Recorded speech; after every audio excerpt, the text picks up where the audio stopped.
وثبت أقدامنا على الحق كاملا মতিন সাহেব ফাঁকাগুলো বন্ধ করে দেন, আমি বেশি আওয়াজ হইতেছে। সম্মানিত মুসল্লি ইকরাম,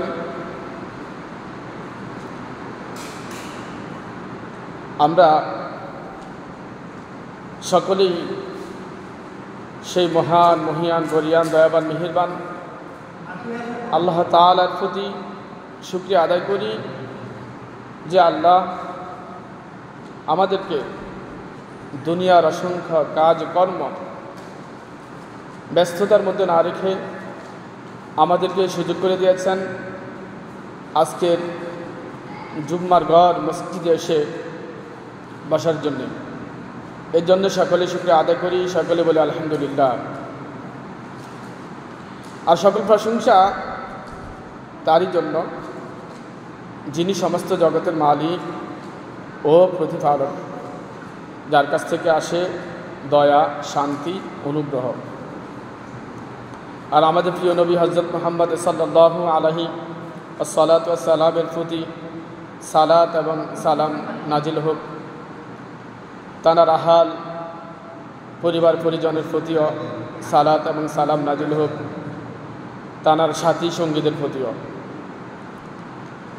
সম্মানিত মুসল্লি ইকরাম, ইসলামের ভেনা, ইসলামের স্তম্ভ 5টি, এটা আমরা সকলেই জানি। আমরা জানি যে বুনিয়াল ইসলাম আলা খামসা, শাহাদাতি আল্লাহ ইলাহা ইল্লাল্লাহ ওয়া আন্না মুহাম্মাদার রাসূলুল্লাহ ওয়া ইকামিস সালাতি ওয়া ইতাইজ যাকাতি ওয়াল হজ্জা ওয়া সাওম রমাদান। আমরা জানি যে এই 5টি বিষয়, এই 5টি হচ্ছে ইসলামের স্তম্ভ।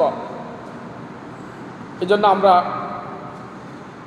কালেমার ওয়াজ করি, নামাজের ওয়াজ করি, রোজার ওয়াজ করি,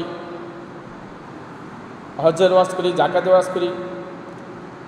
কিন্তু পর্দা, যে নারীর পর্দা কিংবা পুরুষের পর্দা যে ফরজ, এই ওয়াজটা আমরা খুবই কম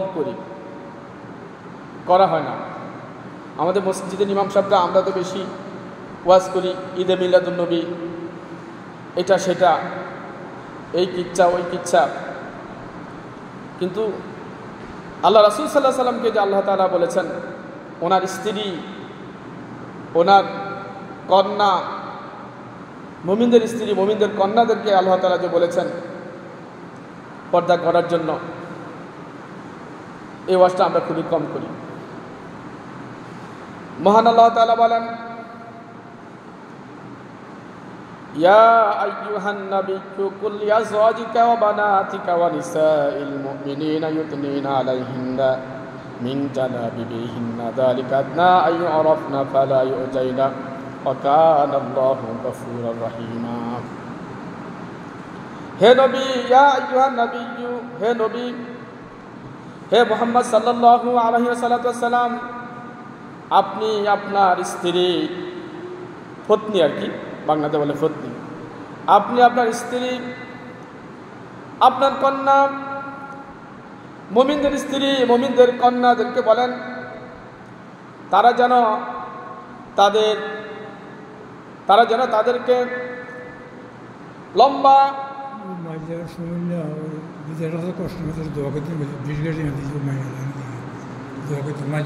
তারা যেন তাদের কন্যা,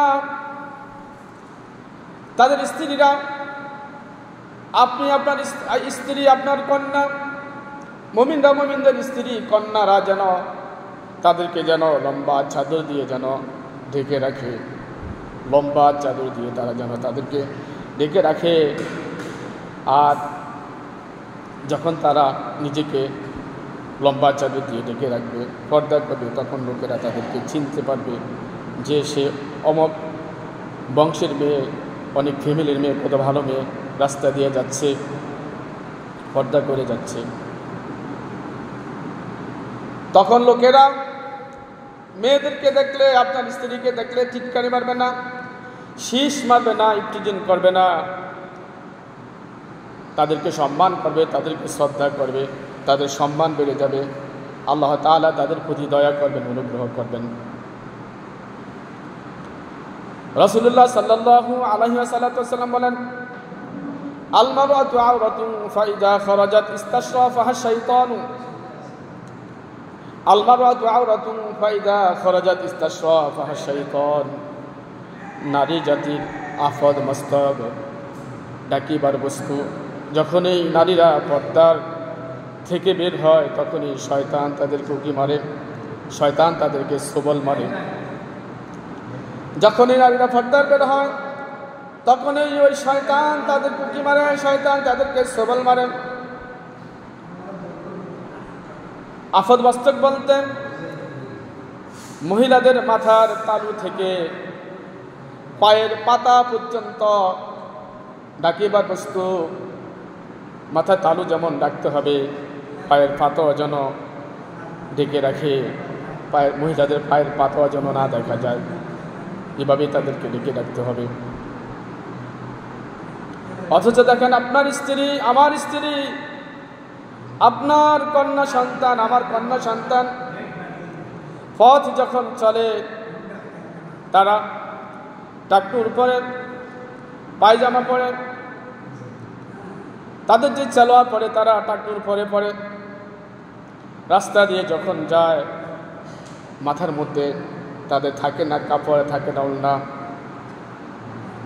আর যে তাদের বুক ঢেকে রাখার কথা, তাদের বুক তারা ঢেকে রাখে না, ওড়নাটা পিছন দিয়ে দেয়, সামনে দিয়ে দেয় না। আর এখনকার মেয়েরা এত পাতলা কামিজ পরে, ওই কামিজের উপর দিয়ে ভিতর থেকে সবকিছুই দেখা যায়।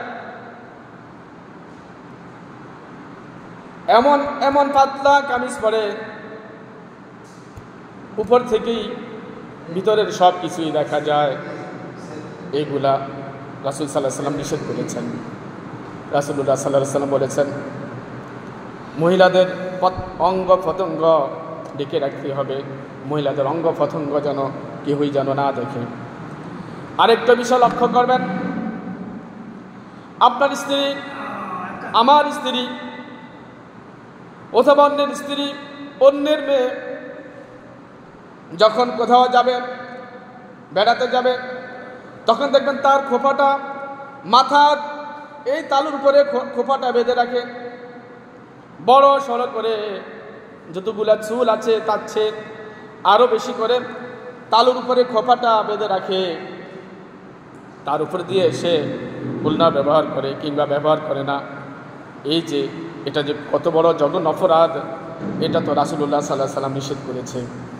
এই কাজ করতো তৎকালীন ওই জাহিলি জমানায় যেই মহিলারা, যদি শালীন ভাষায় বলি, যেই মহিলারা হোটেলে থাকতো, ওই মহিলারা এই কপালে, মাথার উপরে এইভাবে বড় করে,